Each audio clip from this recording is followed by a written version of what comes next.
Friends, நம்ம இந்த வீடியோவில் பார்த்தீங்கன்னா ஒரு யூஸ்ஃபுல்லான டிப்ஸ் பற்றி தான் பார்க்க போகிறோம். நிறைய பேருக்கு தெரிஞ்சிருக்கும், நிறைய பேர் தெரியாமல் கூட இருக்கலாம். தெரிஞ்சவங்களுக்கு ஓகே, தெரியாதவங்க மட்டும் இந்த வீடியோ பாருங்கள். எப்படி பென்ட்ரைவ் வாய்ஸ் பூட் பண்ணுறதுன்னு போய் பார்க்க போகிறோம். ரன் கமெண்டில் பார்த்தீங்கன்னா சிஎம்டின்னு டைப் பண்ணிக்கோங்க. டைப் பண்ணோன்னே இப்படி தான் உங்கள் பேஜ் ஓப்பன் ஆகும். டிஸ்க் பார்ட்டுன்னு டைப் பண்ணுங்கள்.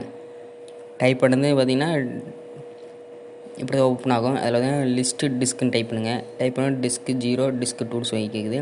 டிஸ்க் 2ல் பார்த்தீங்கன்னா 30 GB பென்ட்ரைவ் ஃபிக்ஸ் பண்ணிக்க, அந்த 30 GB காமிக்குது. அடுத்த கமெண்டில் பார்த்தீங்கன்னா செலக்ட் ஸ்பேஸ் டிஸ்க் ஸ்பேஸ் 2ன்னு டைப் பண்ணிக்கோங்க. டைப் பண்ணி முடிஞ்சது பார்த்தீங்கன்னா அடுத்த டிஸ்க் பார்ட்டில் பார்த்தீங்கன்னா க்ளீன்னு சொல்லி நீங்கள் டைப் பண்ணுங்கள். டைப் பண்ணோன்னே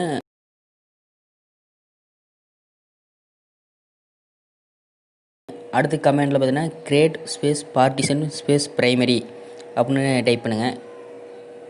டைப் பண்ணோன்னே அடுத்தது பார்த்தீங்கன்னா பென்ட்ரைவ் ஃபார்மேட் பண்ணணும். அதனால் பார்த்தீங்கன்னா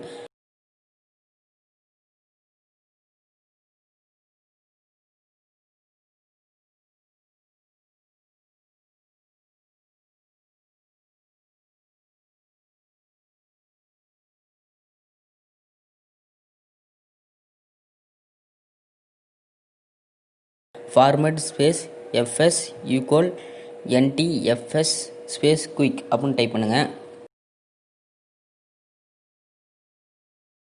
இதில் பார்த்தீங்கன்னா 100% வந்து கம்ப்ளீட் ஆகணும். கம்ப்ளீட் ஆயிடுச்சு. அடுத்தது பார்த்தீங்கன்னா ஆக்டிவ்னு சொல்லி என்டர் பண்ணுங்கள். டைப் பண்ணது பார்த்தீங்கன்னா அசைன்னு சொல்லி டைப் பண்ணுங்கள். அது சக்ஸஸ்ஃபுல்லி வந்து காமிச்சிருச்சு. அடுத்து எக்ஸிட்னு சொல்லி டைப் பண்ணுங்கள். அவ்வளோதாங்க, ஃபார்மேட் ஆகி இப்போ பூட் ஆயிடுச்சு. நீங்கள் எந்த ஃபைலில் வாய்ஸ் வச்சுருக்கோங்க அதை காப்பி பண்ணி டேரெக்டாக நீங்கள் பென்ட்ரைவில் பேஸ்ட் பண்ணால் வேலை முடிஞ்சுது. அவ்வளோதான். இந்த வீடியோ உங்களுக்கு பிடிச்சிருந்துச்சுன்னா மறக்காமல் சப்ஸ்கிரைப் பண்ணுங்கள், லைக் பண்ணுங்கள், கமெண்ட் பண்ணுங்கள், ஷேர் பண்ணுங்கள்.